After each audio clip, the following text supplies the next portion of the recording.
Great to see you all here. Thanks so much for your willingness to participate in this process.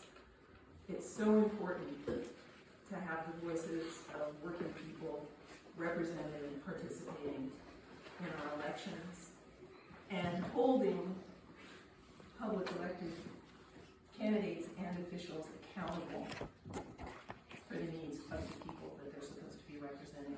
So I'm honored to be here with you today, and I look forward to an exchange of views.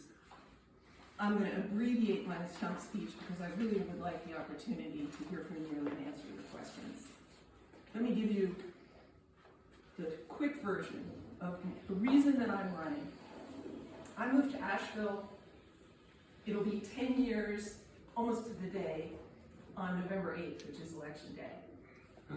I'll have lived here for 10 years.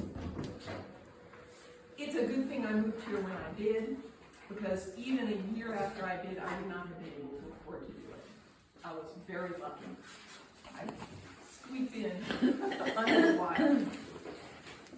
I moved here because I love the people, I love the environment.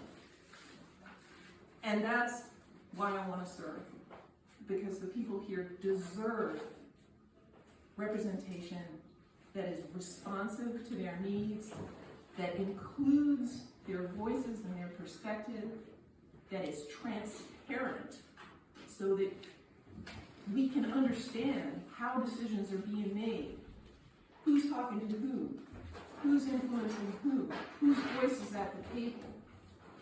And then finally, and equally importantly, is accountability. We want to be able to see who is responsible for what, and then hold them accountable for the choices that they made and the outcomes that result from those choices. Asheville, y'all know Asheville is at a crossroads. We have so many difficult challenges ahead of us, whether it's affordable housing, whether it's an economy that is so heavily dependent on tourism which does not provide living wage jobs, and which exports money out of our economy. We face environmental challenges.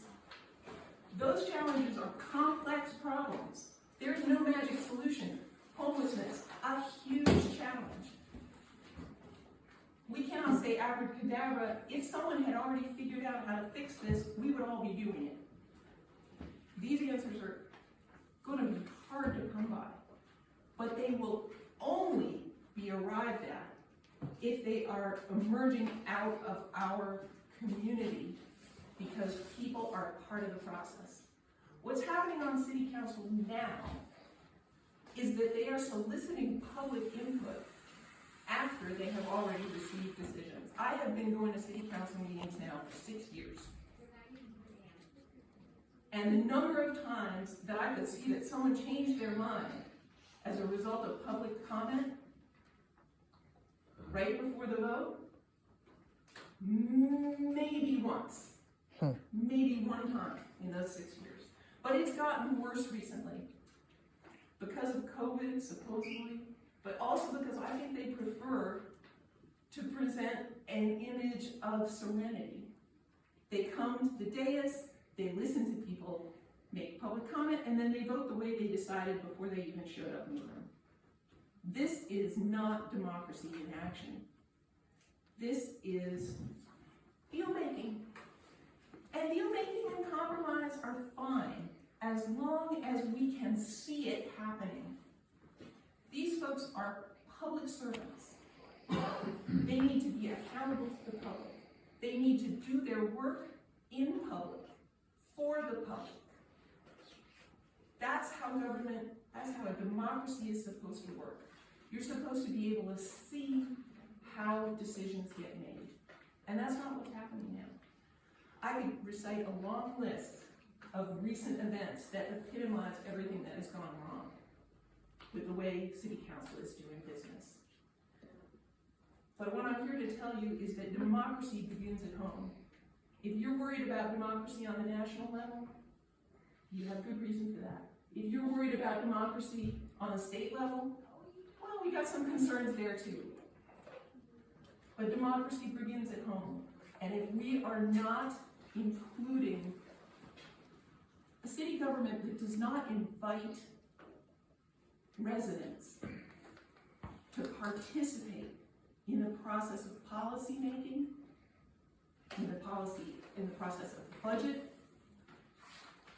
in the process of how we interact with neighborhoods and community, if it doesn't make it easy to do that, if it doesn't invite people in, listen to them early in the process, and then take those views into account when they make decisions, that is not democracy in action. I'm running to bring that kind of accountability and that kind of transparency to City Council. And I promise to you, if I'm elected, I'm going to spend time in our neighborhoods, talking to people where they live and where they are, hearing their views. Anyone who comes to talk to me about business that's coming to City Council, I'm taking notes.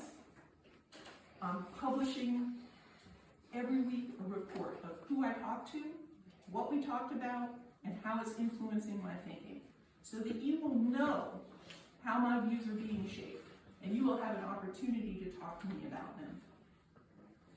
City Council is a full-time job. It doesn't pay like a full-time job.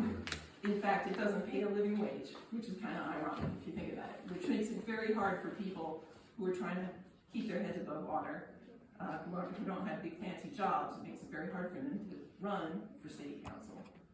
But I promise you, I will devote a full-time effort to this job, because that's what people deserve in their representation. So that's my stump speech. Now I would like to hear from you. What would you like to know about my views? Yes, sir. I'm a member of the International Brotherhood of Electrical Workers, along with these two gentlemen right here. We have in the past lost apprentices to not being able to afford to live here in the city. Asheville, I believe, has the highest number of Airbnbs in the entire country per capita. Would you support any type of ban on Airbnbs that would open up a whole other market to maybe lower prices for people to be able to afford to stay here? Because our apprentices start off at a reasonable wage, and because of collective bargaining, move on quickly, and they still can't afford to stay sometimes. Yeah, it's bad. In theory, we actually have ordinances that are reasonable on the subject of Airbnbs. The problem is enforcement. And the city has been unwilling to allocate staff to do it, to do the enforcement. They say it's not worth it.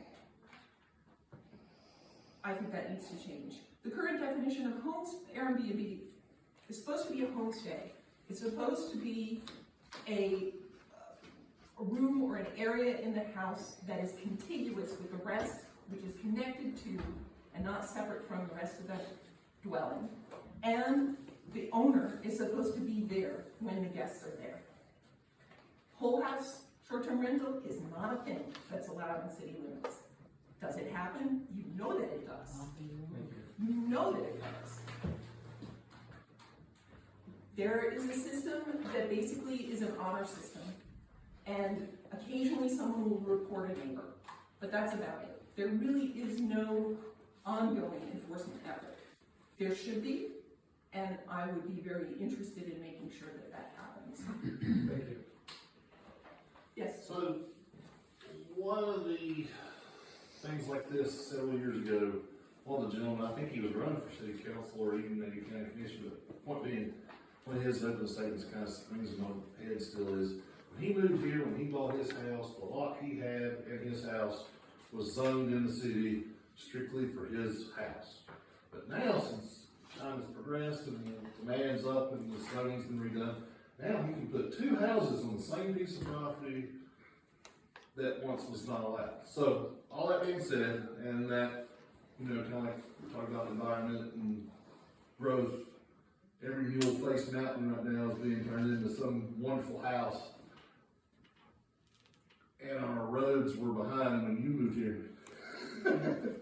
And I don't care. For what it's worth, they're 26 better, is more done. better here than where I came from, but yeah. Point being, and even when they get done with 26, we're still gonna be behind. What do you say with the housing development, the lack of roads to compensate for what we got versus what we're gonna get the way everything keeps going? What's your standpoint on all that? Well,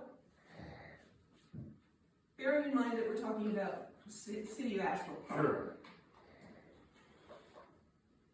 Both environmentally and in terms of transportation, to the extent that we can, building more densely is actually a good idea, but it has to come with some other services in order to make it work. Better public transportation, much more of it, more convenient, more timely, more interconnected so that you can get from one side of town to the other without it taking 2 hours. Having the opportunity to put what they call an ADU in the back part of your, an accessory dwelling unit in the back of your property so that you can rent that out long-term, not as an Airbnb, that will increase the ability of people to afford, live and work in Asheville, because the more dwellings we have to rent out, the more affordable. Sure, but when we have a demand for seasonal tourist jobs that's kicking money out everywhere to us and our industry's following, how do you venture all that? That is one of the huge challenges facing us. I actually got involved in really paying attention even more to City Council around the hotel conversion of the Flatiron Building, which was a gathering place of local professionals. It was affordable for them, and it kept locals working downtown.